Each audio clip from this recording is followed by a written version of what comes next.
Mesdames et messieurs, il est temps de suivre la session d'information sur la chaîne verte de Goma. Voici l'ossature. 2 personnes ont été tuées par balle la nuit de jeudi à ce vendredi 19 avril au quartier Mugunga ici à Goma. Les victimes sont un homme reconnu comme commissionnaire de parcelle trentaine révolue et un jeune garçon d'une vingtaine révolue. La commune de Mangina a connu une double attaque de présumés combattants d'Allied Democratic Forces la nuit de jeudi à ce vendredi. Bilan au cours de cette édition du journal. Ce journal vous est offert par UCNDK, Université de conservation de la nature et de développement, l'institution de l'excellence, de la modernité et de la recherche scientifique. Auredi Moussanda assure la mise en onde. Je suis à la présentation. Appelez-moi Prosper Heringorora. À présent, le détail. Un corps sans vie d'un jeune homme, vingtaine révolue, a été retrouvé allongé dans la rue ce vendredi matin au quartier Virunga ici à Goma. C'est non loin de la station Kisirani, à quelques 200 mètres du marché Virunga. Là, nous sommes en commune de Karisimbi. Un corps à torse nu gisait au sol jusqu'à 8 heures avec une petite culotte en couleur bleu ciel.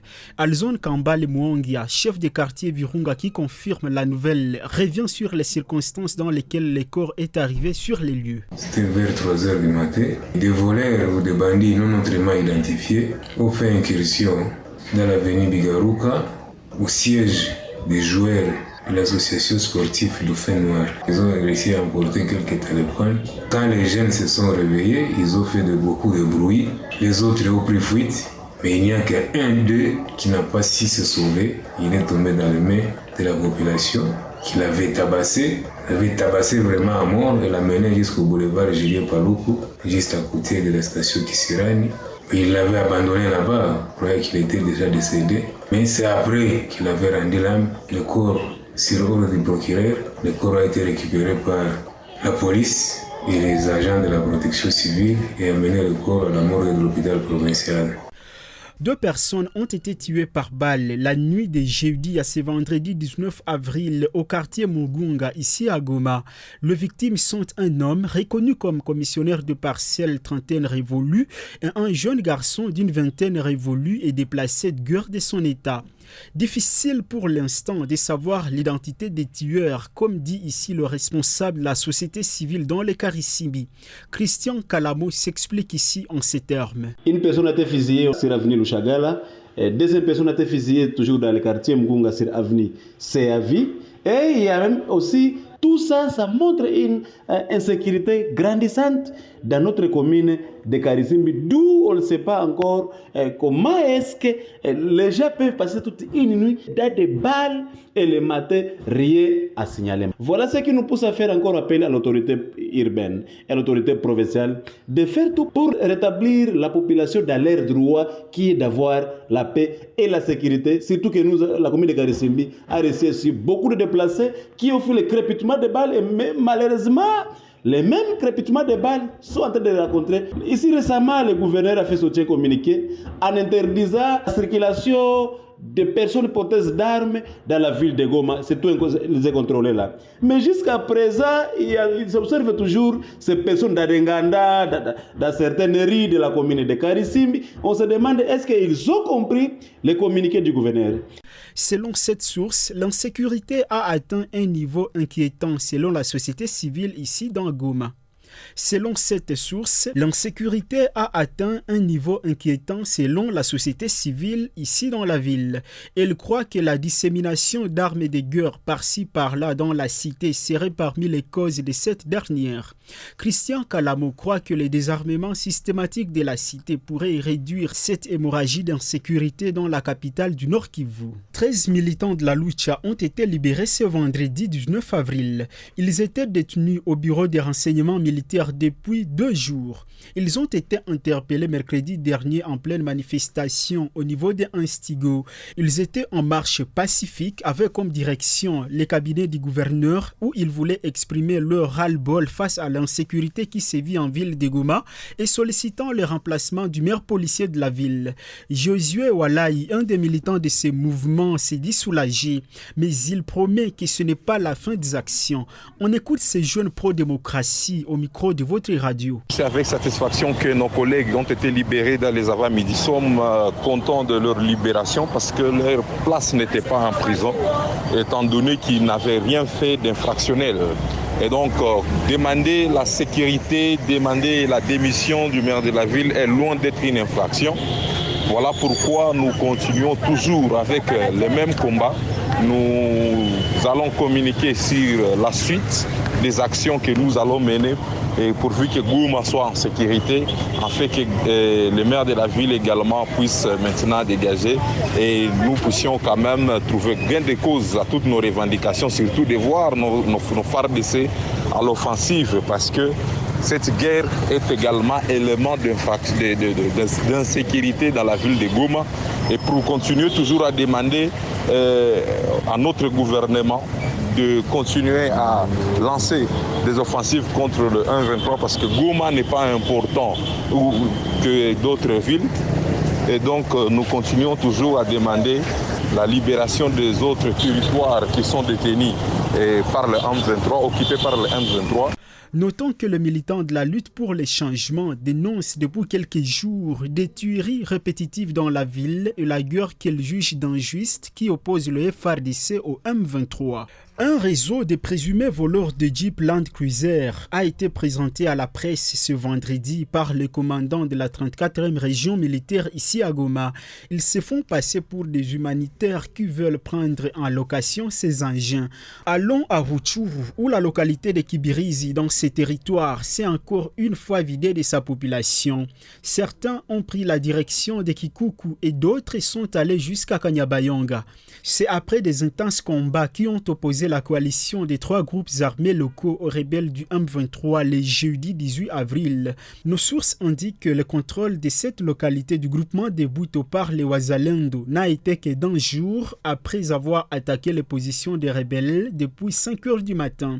Ce vendredi, ces jeunes des groupes armés locaux se sont retirés encore une fois de la localité et laissé la cité aux rebelles.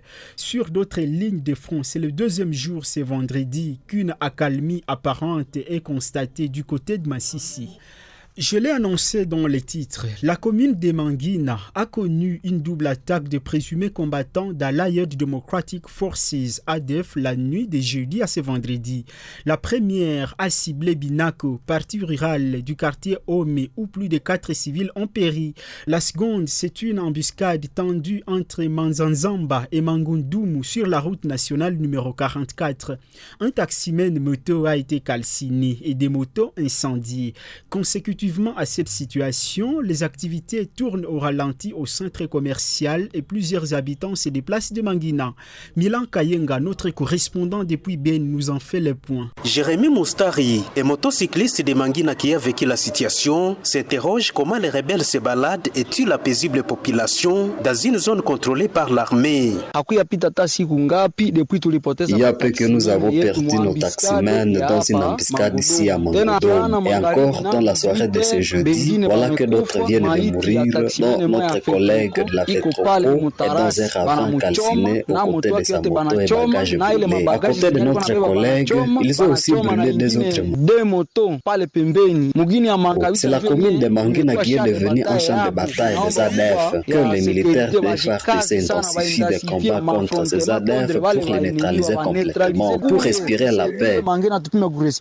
Peu avant cette embuscade, les rebelles venaient de tuer 4 civils à Binako et 7 autres à Kudu, non loin de Mangina. Katembo Sivandire Moïse, activiste des droits de l'homme dans la zone, informe que ce bilan reste provisoire et peut s'alourdir. Il plaide pour que les opérations militaires sérieuses soient menées contre ces rebelles dans cette zone. Aux autorités de multiplier encore des efforts pourvu que la paix revienne dans cette commune. C'est très compliqué. Aujourd'hui, la population manque à qu'elle se vouer. Il est en train de vivre dans une situation tellement critique. Toute la journée de ce vendredi 19 avril, les activités socio-économiques ont tourné au ralenti à Mangina. Même les activités scolaires sont restées paralysées sur place. Entre-temps, nombreux habitants ont abandonné leurs maisons au quartier Mangodomu et Home 4 dans cette commune rurale située à une trentaine de kilomètres à l'ouest du centre-ville de Beni. Plusieurs prennent la direction du centre-ville. Cependant, les forces de défense et sécurité rassurent que les opérations de traque de ces rebelles se poursuivent et appellent la population au calme. Beni, Mila Kayenga, RTCT Goma. Pour finir, les affrontements récents, notamment à Sake, ont entraîné un afflux massif de déplacés vers Goma avec plus de 216 000 personnes nouvellement déplacées dans la région ces 2 derniers mois. Ces statistiques ont été communiquées ce vendredi à l'issue d'une visite de 2 jours d'une délégation d'acteurs humanitaires internationaux. Les coordinateurs humanitaires Bruno Le Marquis et les ambassadeurs de Suède et de Belgique, accompagnés du ministre des Affaires sociales et Action humanitaire et solidarité Modeste Mutinga, sont venus pour évaluer la crise humanitaire déchirante qui sévit dans la région orientale de la RDC.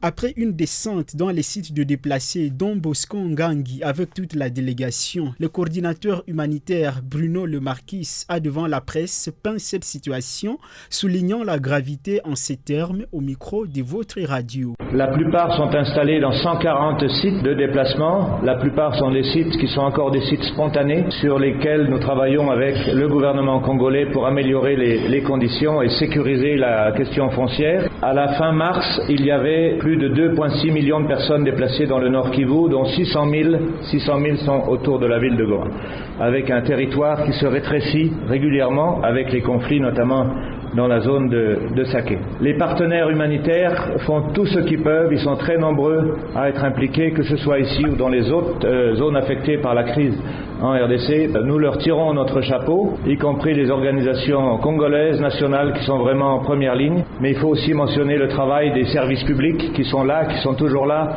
les écoles, les instituteurs, les infirmières, les sages-femmes des services publics sont aussi là. Mais tous ces acteurs ont beau faire tout ce qu'ils peuvent, le gap entre les besoins et les ressources continue à s'agrandir du fait de l'aggravation de la crise. Nous entamons le 4e mois de l'année 2024 avec un peu plus de 15% des ressources dont nous avons besoin qui ont été mobilisées à ce jour. Le plan de réponse humanitaire pour 2024 vise à appuyer, à apporter de l'assistance d'urgence à 8,7 millions de Congolais et de Congolaises, surtout à l'Est, y compris toutes les personnes déplacées internes. Malheureusement, pour l'instant, nous ne sommes financés qu'à 15%, ce qui fait que nous n'avons pas les ressources pour apporter une réponse adéquate. Le gouvernement congolais a également exprimé sa position face à la crise, soulignant l'importance de préserver l'intégrité territoriale du pays et dénonçant l'agression présumée du Rwanda voisin. Le ministre des Affaires sociales, Action humanitaire et solidarité Modeste Mutinga a effectué une visite à Goma dans la province du Nord Kivu. Nous vous proposons de les suivre. Pour la République démocratique du Congo, l'intégrité territoriale de notre pays est sacrée. Elle n'est pas négociable. C'est ce qui nous vaut la guerre injuste qui nous est imposée. Cette guerre qui a produit des milliers de déplacés, des milliers de morts, des milliers d'enfants malnutris, des milliers d'enfants des rues, des milliers de sans-abri que nous venons de visiter tout à l'heure. Le peuple congolais dit fermement non à cette violation du droit international. Il se battra jusqu'à la dernière goutte de sang pour défendre l'intégrité territoriale de son pays. Il faudrait que la communauté internationale, Excellences, Messieurs les ambassadeurs, que vous nous aidiez à dire au président Kagame que la balkanisation de la République démocratique du Congo n'est pas possible. C'est cela qui mettra fin à cette guerre. C'est cela qui mettra fin au déplacement des populations. C'est cela qui mettra fin aux milliers des orphelins, aux milliers de veuves et aux milliers de déplacés que nous déplorons avec vous ce jour. Signalons que lors de la conférence de presse qui a clôturé la visite, les représentants ont lancé un appel pressant à l'aide internationale, soulignant l'urgence d'une réponse humanitaire plus robuste pour atténuer les souffrances de déplacés.